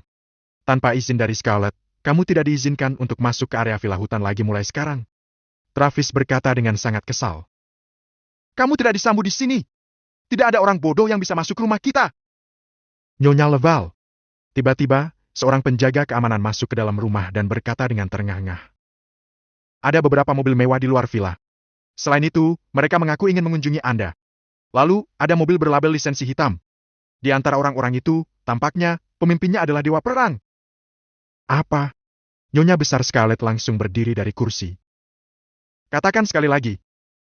Nyonya besar Scarlett, itu benar-benar dewa perang. Petugas keamanan berkata dengan terengah-engah. Silakan ikuti saya. Dia datang ke sini untuk melamar dan saya melihatnya ada di dalam mobil berplat hitam. Banyak orang keluar dan melihat itu. Ketua saya meminta saya untuk memberitahu Anda agar bersiap-siap menghadapi datangnya dewa perang. Melamar? Apa kamu yakin? Scarlett tidak percaya. Iya, katanya itu adalah keluarga Laval. Dan hanya ada satu keluarga Laval di sekitar daerah ini. Penjaga itu terburu-buru dan mendesak mereka. Nyonya besar Scarlett, keluarga Anda akan jadi lebih sejahtera di masa depan. Tidak butuh waktu lama bagi Anda semua untuk pindah ke villa puncak bukit. Pergi dan bersiap-siaplah. Anda tidak akan bertemu dewa perang dengan penampilan seperti ini, bukan? Mendengar berita mengejutkan itu, Nyonya besar Scarlett sangat kaget. Dia berpikir. Dewa perang berusia 60-an. Dia datang ke sini untuk melamar. Apakah dia datang untukku? Nyonya besar Scarlett merasa jantungnya berdetak begitu cepat. Tapi segera, dia menyadari kalau itu tidak seperti yang dibayangkannya. Tidak, itu tidak mungkin. Scarlett pikir dia bukan siapa-siapa. Dewa perang tidak akan pernah membutuhkan wanita tua seperti dia. Dia sama sekali bukan orang bodoh. Dia membatin. Untuk siapa dia datang? Tiba-tiba, Nyonya besar Scarlett mengalihkan pandangannya pada Ellen.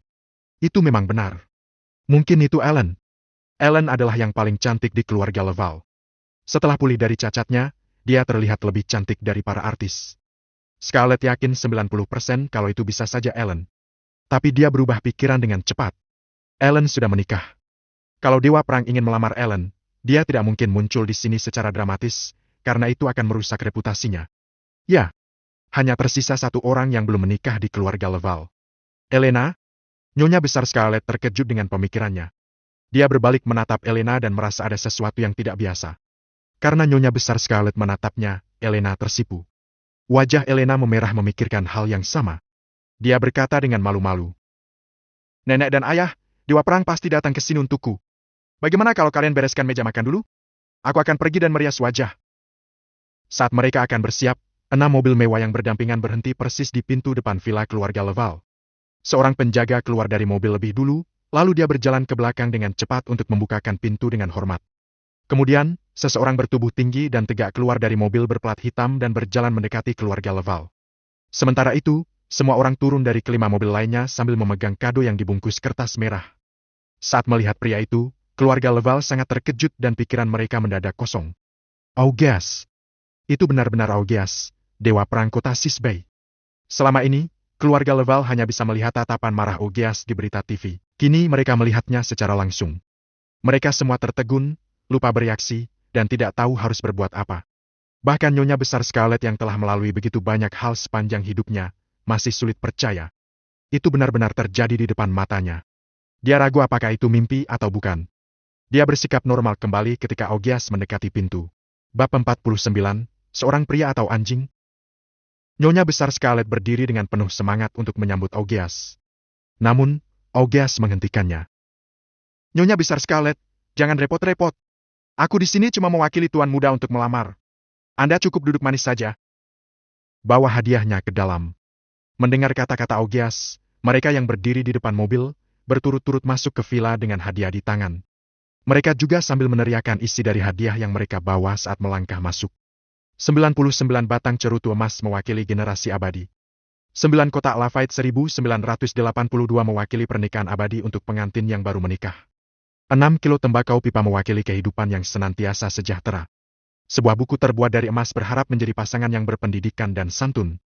Sepasang sendok zamrud berharap menjadi pasangan yang bersama seumur hidup. Sebuah kalung berlian berharap cinta mereka panjang dan kokoh. Mahar pengantin senilai 28 miliar.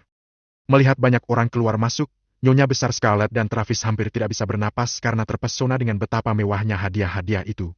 Apalagi saat melihat kotak uang yang dipegang oleh dua pria terakhir, jantung mereka berpacu begitu cepat. Semua hantaran hadiah pengantin itu bernilai tinggi dan sangat mewah. Cerutu emas, anggur, tembakau berlian, semuanya ada di dalam daftar hadiah itu. Itu sangat mewah. Tak seorang pun di keluarga Leval yang pernah melihat hadiah lamaran yang begitu mewah. Augeas bertanya, Nyonya besar Scarlett, apa ada masalah dengan pernikahan ini? Ah, bukan begitu. Nyonya besar Scarlett tersadar dari ketakjubannya. Ini adalah kehormatan yang sangat besar bagi kami dapat berhubungan langsung dengan tuan muda dari Dewa Perang lewat pernikahan. Aku hanya penasaran dengan siapa yang akan dilamar tuan muda. Wah, tidak enak rasanya untuk memberitahu sekarang. Ngomong-ngomong, karena pernikahan ini sudah disetujui, bagaimana jika acara pernikahannya kita gelar pada hari ke-6 bulan depan? Itu adalah hari yang sangat baik untuk menikah. Oh ya, aku juga sudah memesan lantai atas restoran Royal, supaya Anda bisa tahu dengan jelas hingga saat hari H. Augeas terlihat sangat mengintimidasi. Dan karena identitas spesialnya, Nyonya besar Scarlett tidak berani bertanya lagi. Bahkan, mengatakan tidak saja rasanya tidak mungkin. Siapapun wanita keluarga Leval yang akan dinikahi oleh tuan muda Dewa Perang, ini tetap merupakan suatu kehormatan besar dan tentunya masa depan dari keluarga Leval sendiri akan jauh lebih menjanjikan. Tentu saja, tanpa pikir panjang mereka langsung mengiyakan lamaran ini. Apa tuan mudamu tampan? Elena malu-malu bertanya pada Dewa Perang. Mendengar pertanyaan ini membuat Augeas sedikit terkejut. Tentu saja, dia tinggi sekaligus tampan. Pokoknya tidak akan mengecewakan. Setelah berkata begitu, Augeas memimpin anak buahnya keluar dan langsung pamit undur diri. Selamat, Nyonya besar Scarlett. Ya Tuhan, keluarga Leval akan lebih sukses lagi mulai sekarang. Kuucapkan selamat yang tulus untuk masa depan gemilang kalian semua. Restoran Royal adalah satu-satunya restoran berbintang 6 di seluruh kota Sisbei. Dan tentu saja, hanya Dewa Perang yang akan mampu memesan lantai paling atas di restoran sekelas itu. Setelah Augeas pergi, tetangga berbondong-bondong datang dengan hadiah di tangan mereka untuk mengucapkan selamat pada Nyonya besar Scarlett. Wanita itu menjadi sangat bersemangat setelah mendengar pujian orang-orang, apalagi Elena yang kini wajahnya tersipu, bahkan lebih bersemangat dari Scarlett. Sedangkan Travis dan Valerie sibuk menjamu para tamu. Nyonya besar Leval, Anda sudah berhasil membesarkan seorang putri yang baik. Benar sekali. Dapat menikahi seorang tuan muda Dewa Perang adalah suatu keberuntungan yang besar bagi gadis manapun. Tidak seperti seseorang dari keluarga Leval yang justru menikah dengan seorang pecundang. Sebut sajalah nama Ellen. Dia sudah didepak keluar dari keluarga Leval. Jadi, tidak usah khawatir dia akan tersinggung, ucap Farley ironis. Dia bahkan tidak ada apa-apanya dibandingkan dengan adikku Elena. Orang-orang menyanjung Travis dan keluarganya, dan dengan sengaja merendahkan Ellen dengan kata-kata yang kejam. Travis dan keluarganya begitu sombong dan berpikir bahwa seluruh keluarga akan bergantung pada mereka begitu Elena menikah dengan tuan muda Dewa Perang. Ellen yang tadi sempat datang ke sini untuk mengambil beberapa berkas penting diperlakukan dengan dingin dan tidak dihiraukan. Wajahnya memerah karena hal itu. Nyonya besar Scarlett dan yang lainnya begitu asik menjamu tamu, langsung mengabaikan Ellen begitu saja hingga perasaannya campur aduk. Apa kamu iri? Tanya Ivan pada Ellen yang berada di sebelahnya. Ya, semacam itulah, Ellen menganggukkan kepalanya. Mana ada yang tidak iri pada orang yang dilamar tuan muda Dewa Perang? Tapi tentu saja, aku sudah sangat bersyukur bisa memilikimu sekarang, Ivan. Tanpamu, aku mungkin tidak akan bisa berdiri di sini hari ini. Kamu yang menyelamatkanku. Karena itu, aku bisa hidup dari awal lagi. Meski agak iri pada Elena, aku tidak mau menjadi dia. Dia bahkan tidak tahu apakah orang yang melamarnya itu seorang pria atau anjing. Untuk apa menikah begitu? Ivan berpikir. Seorang pria atau anjing? Suamimu sendirilah pria tampan yang dimaksud Dewa Perang. Tapi kamu malah ragu yang melamar itu manusia atau anjing? Sungguh konyol. Ivan terbatuk mendengar Ellen. Kamu tahu, kamu akan hidup lebih baik darinya, malahan hidupmu akan menjadi yang terbaik dari semua orang di keluarga Leval. Ya sudah, kita kesini kan hanya mau mengambil berkas. Ayo, pergi, kalau tidak, staf grup Raspen akan libur kerja. Ellen menggeleng. Aku takut kita tidak bisa mendapatkan berkas-berkasnya hari ini. Nyonya besar Scarlett terlalu sibuk sekarang untuk mengambilkannya. Aku akan mencoba walaupun aku tidak yakin bisa berhasil. Oke deh. Aku akan menemanimu. Ivan memegang tangan Ellen dan sudah hendak pergi keluar villa tapi dicegat oleh Farley. Hei, apa kamu mau pergi sekarang? Mau apa kamu? Ivan kembali menatap Farley dengan tajam. Farley terkejut bukan main. Entah bagaimana dia teringat kejadian Kane yang diamuk habis oleh Ivan. Tapi karena di villa ini banyak orang, apalagi adiknya mau menikah dengan tuan muda Dewa Perang, dia tak takut lagi pada Ivan. Farley mencoba berkata dengan berani. Tinggalkan kunci kartunya di sini. Dan kalian berdua tidak diizinkan masuk area ini tanpa izin. Dia benar, kata Elena dengan arogan. Sebentar lagi aku akan menjadi keluarga tuan muda Dewa Perang. Dan benar, tak ada seorang pun yang bisa memanfaatkan keluarga kami. Kamu sudah keterlaluan. Ellen sudah berlinang air mata. Jika kartunya ditinggalkan di sini, dia tak akan bisa kembali lagi. Dia menoleh pada Nyonya besar Scarlett, berharap wanita itu bisa membantunya. Namun, Nyonya besar Scarlett malah berpaling dan mengabaikan Ellen begitu saja. Scarlett tahu bahwa jika Elena bisa menikahi tuan muda Dewa Perang, keluarga Leval akan sering bergantung padanya dan keluarga demi masuk kelas elit. Karena itu, dia tidak menghentikan Elena dan Farley bersikap jahat pada Ellen. Cepat naik. Farley merutuk dengan sangat sombong. Kalian para pecundang tidak diharapkan untuk masuk ke keluarga Leval. Benar. Elena sangat senang melihat Ellen begitu menderita. Dari kecil, dia selalu dibanding-bandingkan dengan Ellen. Semua orang mengeluh-elukan kecerdasan Ellen.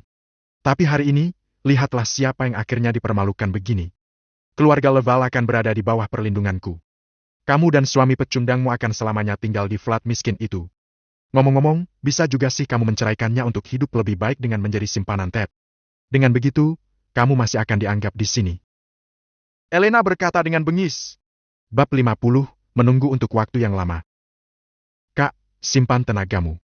Ada hal yang lebih penting untuk dilakukan.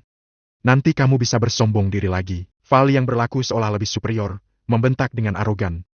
Serahkan semua kartu akses dan kunci-kunci, sekarang. Baiklah. Meski enggan, Ellen tidak punya pilihan lain. Nyonya besar Scarlett sudah menunjukkan sikapnya sementara Elena dan Farley sama-sama agresif. Farley merampas kunci itu begitu Ellen mengeluarkannya. Keluar, jalang! Seluruh keluargamu adalah sekelompok sampah. Cih!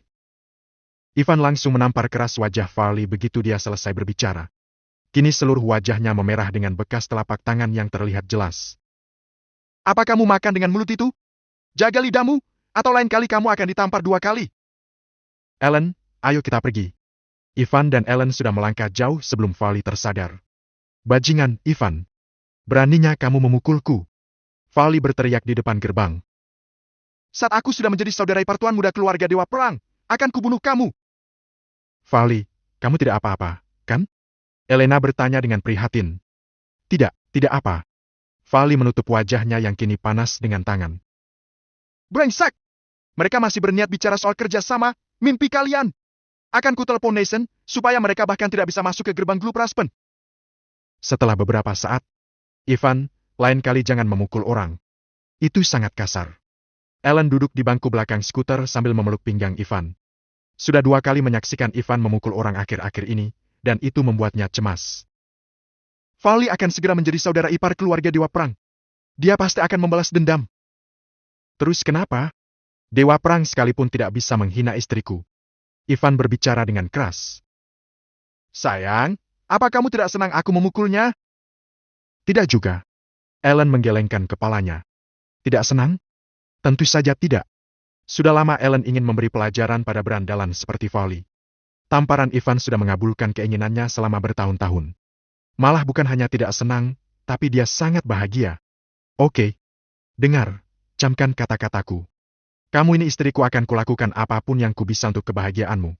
Sambil mengendarai skuter, Ivan melanjutkan. Ibuku mengajariku bahwa meskipun miskin, kita harus punya harga diri. Jangan pernah mau direndahkan. Aku bisa menanggung semua pelecehan Vali padaku. Tapi kalau dia berani-berani melakukannya padamu, aku tak akan tinggal diam. Dan untuk kunci villa itu, berikan saja. Tak usah kita pedulikan. Akan kubawa kamu ke villa puncak bukit lain hari. Baiklah. Ellen yang merasa begitu bahagia dan terenyuh, menyandarkan kepalanya di punggung Ivan. Padahal mereka baru saja mengenal satu sama lain, tapi pria ini seolah anugerah yang diberkati oleh langit. Ivan menemani Ellen bahkan menjaganya saat terpuruk. Sekarang Ellen merasa jauh lebih bahagia, meskipun berada di atas skuter, bukan mobil mewah. Ellen dulunya sangat dingin terhadap orang lain dan bersikap layaknya robot yang hanya tahu cara bekerja. Kini dia menemukan kebahagiaan sejati sebagai seorang wanita. Ivan, kamu harus tenang dan jangan menyombongkan diri nantinya, ya? Villa puncak bukit itu sama sekali tidak murah, bahkan nenek saja tidak akan mampu membelinya. Dia pernah bilang siapapun yang mampu membelinya akan menjadi pewaris keluarga Laval, kata Ellen. Satu villa puncak bukit saja bisa bernilai 280 miliar. Apa? 280 miliar rupiah? Ivan tercengang. Benarkah? Kupikir cuma sekitar 70 miliar. Ya, aku sangat yakin soal itu. Dia masa pembukaan area villa hutan, keluargaku mendapat kehormatan untuk melihat-lihat. Meski ada lebih dari satu villa, semua villa di sana memiliki fasilitas yang lengkap. Bahkan, setelah melewati gerbang khusus, setiap pohon dan semak-semak itu sudah ada yang punya. Ellen menambahkan tiba-tiba. Loh, kenapa aku bilang begini? Kayak kita mampu beli saja deh. Lihat ke jalan saat menyetir. Siap, Nyonya.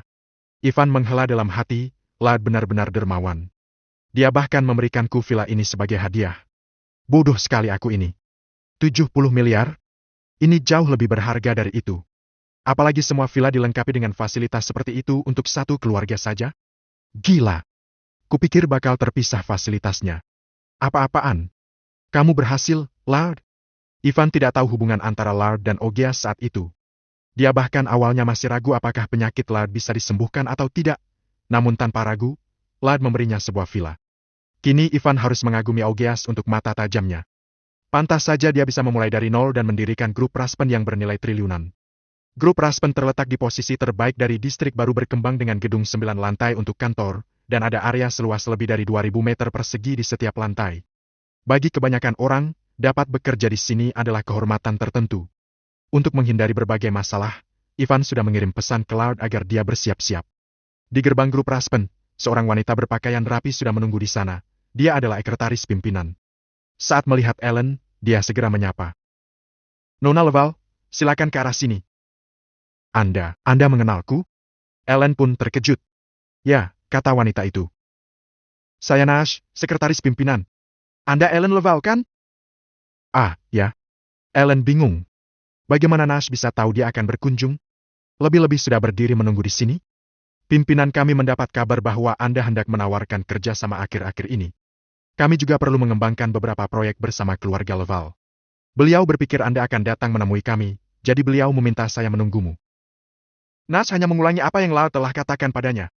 Tuan Scott sedang menunggu Anda di kantor. Mari ikuti saya. Ellen berdiri dengan tatapan kosong, sulit dipercaya dia seberuntung ini. Lau tahu Ellen akan menawarkan rekan berbisnis. Sayang, pergilah. Aku akan menunggumu di bawah. Tuan Scott sangat berkuasa. Mudah saja baginya ketika tahu kamu ingin berbisnis, kata Ivan dengan lembut. Baiklah. Ellen tersadar kembali. Dia mengeluarkan beberapa dokumennya dan mengikuti Nash. Sesampainya di lift, seorang pria berusia sekitar 30 tahunan menatap Ellen dan Nash dengan ragu. Lalu dia keluar dari gedung dan mengeluarkan ponselnya. Sial. Farley, ada apa? Bukannya kamu menyuruhku menghentikan wanita bernama Ellen itu? Begitu aku turun, kulihat dia sudah dijemput oleh sekretaris pimpinan. Kok bisa begini? Bagaimana ceritanya? Aku ini cuma seorang manajer departemen bisnis. Mana mungkin aku berani menghentikan dia? Apa? Dia dijemput oleh sekretarisnya. Kamu tidak salah lihat, kan? Tentu saja. Sepupumu sangat cantik. Mana mungkin aku tidak mengenalinya? Tapi bukannya kamu bilang dia bersama suaminya, sepertinya tidak ada tuh. Memang seperti apa suaminya?